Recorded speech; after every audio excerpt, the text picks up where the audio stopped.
अगर किसी दिन भगवान आप पर अत्यंत प्रसन्न हो जाए, आपके सामने प्रकट हो जाए और आपसे कहे एक वरदान मांग लीजिए, एक कार्य कर लीजिए और आपकी सारी इच्छाएं अभिलाषाएं पूर्ण हो जाएंगी, तो क्या आप उसे करेंगे? तो हम आपको बता दें, ऐसा ही एक वरदान भगवान आपको देने जा रहे हैं और वो है ज्येष्ठ मास के शुक्ल पक्ष में आने वाली पांडव निर्जला एकादशी। हम में से कई भक्तों को शायद ये अंदाज़ा नहीं है कि ये निर्जला एकादशी कितनी दुर्लभ संयोगों में आती है, कितनी अधिक महत्वपूर्ण है। और इसीलिए आज के इस वीडियो में हम आपको बताएंगे कि आखिर इस निर्जला एकादशी का महात्म्य क्या है, क्यों इस एकादशी को विशेष माना जाता है और इस एकादशी से कौन कौन से पुण्य फल अर्जित किए जाते हैं। इसके ऊपर आज हम बात करने वाले हैं, तो अंत तक इस वीडियो को अवश्य सुनिएगा और अगर अच्छा लगे तो इसे लाइक करके शेयर कीजिएगा। और आने वाली निर्जला एकादशी के लिए अपने आप को सिर्फ तैयार नहीं, मजबूत और बिल्कुल तैयार करके रखिएगा। तो चलिए आज का निर्जला एकादशी महात्म्य वीडियो आरंभ करते हैं।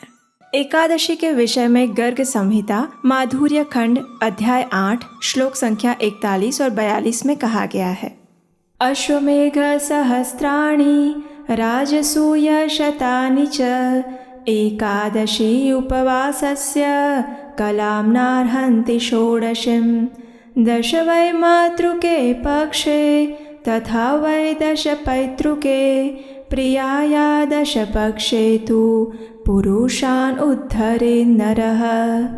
अर्थात सहस्त्र अश्वमेघ और सैकड़ों राजसू यज्ञ भी एकादशी के उपवास की 16वीं कला के बराबर नहीं हो सकते। शुद्ध भक्ति पूर्वक एकादशी का व्रत करने वाला मनुष्य मातृकुल की 10, पितृकुल की 10 और पत्नी कुल की 10 पीढ़ियों का उद्धार कर देता है। इसके उपरांत बृहद नारदीय पुराण उत्तर भाग अध्याय 1 श्लोक संख्या 13 और 14 में वशिष्ठ ऋषि भी कहते हैं, अश्वमेघ सहस्राणि राजसूय शतानि च एकादशी उपवासस्य कलाम्नार्हन्ति षोडशीम् एकादशेन्द्रिये पापं यत्कृतं भवति प्रभो एकादशी उपवासेन तत्सर्वं विलयं व्रजेत। यानी सहस्त्र अश्वमेघ और सैकड़ों राजसू यज्ञ भी एकादशी के उपवास की 16वीं कला के बराबर नहीं है। हे प्रभु, 11 इंद्रियों से जो पाप किए जाते हैं वे सब भक्ति पूर्वक एकादशी उपवास करने से नष्ट हो जाते हैं। इस प्रकार हमारे शास्त्रों में ऐसे अनेक संदर्भ पाए जाते हैं जिसमें भगवान श्री हरि की प्रिय एकादशी तिथि के गुणगान गाए गए हैं। और बात जब निर्जला एकादशी की आए तो उसका महत्व और अधिक बढ़ जाता है। ज्येष्ठ मास के शुक्ल पक्ष में आने वाली एकादशी यानी पांडव निर्जला एकादशी या भीम एकादशी, इस एकादशी के विषय में सभी वैदिक शास्त्रों के रचयिता श्री व्यास देव कहते हैं कि इस निर्जला एकादशी का पालन करने से सभी तीर्थों में स्नान करने का पुण्य फल मिलता है और मृत्यु के समय यमदूतों के स्थान पर सुंदर विष्णु दूत उसे लेने आते हैं। यहाँ तक कि इस व्रत की कथा का श्रवण करने से भी व्यक्ति को अमावस्या के साथ आने वाली प्रतिपदा के दिन पितरों को दिया हुआ तर्पण का फल मिलता है। इस दिन जो भी व्यक्ति गौदान करता है वह भी अपने समस्त पूर्व पाप कर्मों से मुक्त हो जाता है। भले ही किसी व्यक्ति के पाप सुमेरु पर्वत के समान भी क्यों ना हो, लेकिन फिर भी इस एकादशी का पालन करने से वे तत्क्षण नष्ट हो जाते हैं। निर्जला एकादशी उन लोगों के लिए सुवर्ण अवसर है जो कभी कभी वर्ष की कोई एकादशी का पालन करना भूल जाते हैं, या फिर ये कहें कभी किसी एकादशी में गलती से कुछ खा पी लेते हैं या किसी नियम का पालन करने में भूल हो जाती है। इन सभी गलतियों का प्रायश्चित करने का अवसर है ये निर्जला एकादशी। लेकिन इसके साथ साथ ये एकादशी उन लोगों के लिए भी अत्यंत महत्वपूर्ण सिद्ध होती है जिन्होंने कभी भी किसी भी एकादशी का पालन नहीं किया है। अगर कोई एकादशी व्रत शुरू करना चाहते हैं उसके लिए भी ये निर्जला श्रेष्ठ है, और जो पहले से कर रहे हैं लेकिन बीच में कभी कोई छूट जाती है तो उनके लिए भी ये श्रेयकर है। इन सबसे ऊपर निर्जला एकादशी सबसे अधिक फलदायी उन लोगों के लिए साबित होती है जो अपनी भक्ति और आध्यात्मिक प्रगति को लेकर गंभीर है। जी हाँ, निर्जला एकादशी उन लोगों के लिए सुवर्ण समय होता है जो अपनी साधना भक्ति पर ध्यान केंद्रित करना चाहते हैं। निर्जला एकादशी के दिन किया गया हरे कृष्ण महामंत्र का जप, भगवत गीता या श्रीमद् भागवतम ग्रंथों का अध्ययन, हरि कथा का श्रवण ये मनुष्य को अमूल्य आध्यात्मिक उन्नति प्रदान करता है। जो साधक हैं वे इस दिन अपनी शारीरिक जरूरतों को कम से कम रखकर अधिक से अधिक समय नाम जप और भगवान की दिव्य लीलाओं के श्रवण, पठन और चिंतन में व्यतीत करते हैं। ये ऐसा दिन है जब आप अपने शरीर, मन और चेतना से भगवान के साथ अपना संबंध और घनिष्ठ बना सकते हैं। ये ऐसा दिन है जब आप बाकी सारे कार्य छोड़कर सिर्फ भगवान को समर्पित हो सकते हैं, अपने जीवन के परम लक्ष्य के विषय में चिंतन कर सकते हैं और एक प्रामाणिक गुरु के मार्गदर्शन में अपने भक्ति पथ पर अग्रसर हो सकते हैं। इस दिन किया गया कोई भी जप,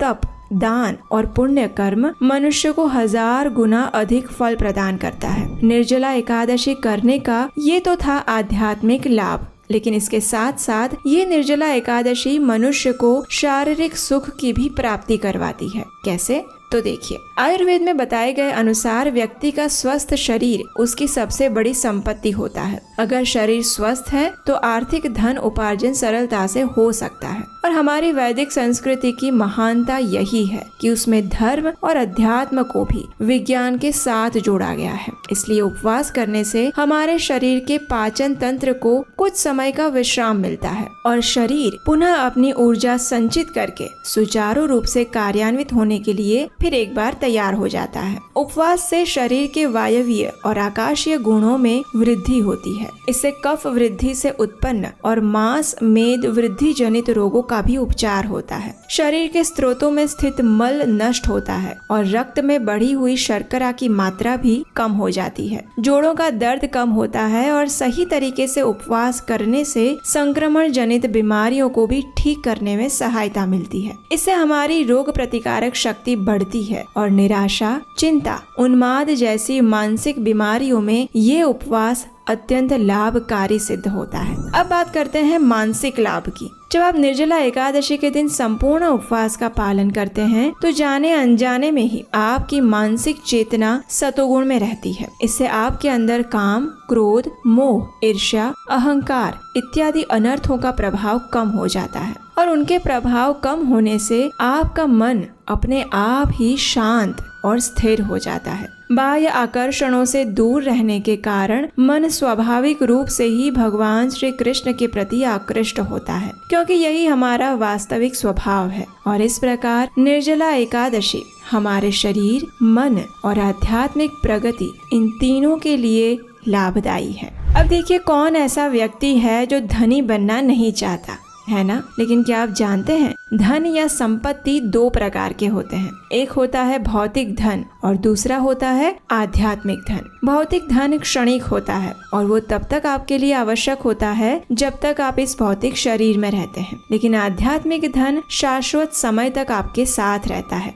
आप यानी आपकी आत्मा चाहे जितने भी शरीर परिवर्तित कर लें, लेकिन हर उस शरीर में आध्यात्मिक धन आपकी धरोहर बनकर आपके साथ रहता है। भौतिक धन चोरी हो जाने का भय सदा बना रहता है, लेकिन आध्यात्मिक धन कोई नहीं चुरा सकता। भौतिक धन से आप अपने शरीर की जरूरतें पूरी करते हैं, लेकिन आध्यात्मिक धन से आप अपने आत्मा की और मृत्यु के बाद की यात्रा की जरूरतें पूरी कर सकते हैं। इस भौतिक संसार में जीवन यापन करने के लिए हमें निश्चित रूप से भौतिक धन की आवश्यकता तो है ही, लेकिन साथ ही हम आध्यात्मिक धन की भी उपेक्षा नहीं कर सकते। भौतिक धन आप अपने ज्ञान, शारीरिक प्रयास, बुद्धि और कर्मों के द्वारा प्राप्त कर सकते हैं, लेकिन क्या आप जानते हैं आध्यात्मिक धन कैसे प्राप्त किया जा सकता है? इसी आध्यात्मिक धन की प्राप्ति के लिए हमारे वैदिक ऋषि मुनियों ने मनुष्य समाज के लिए अनेक नियम, व्रत, उपवास और दिनचर्या का निर्माण किया था, जिसे हम आयुर्वेद और विभिन्न संहिताओं में लिखित रूप में देख सकते हैं।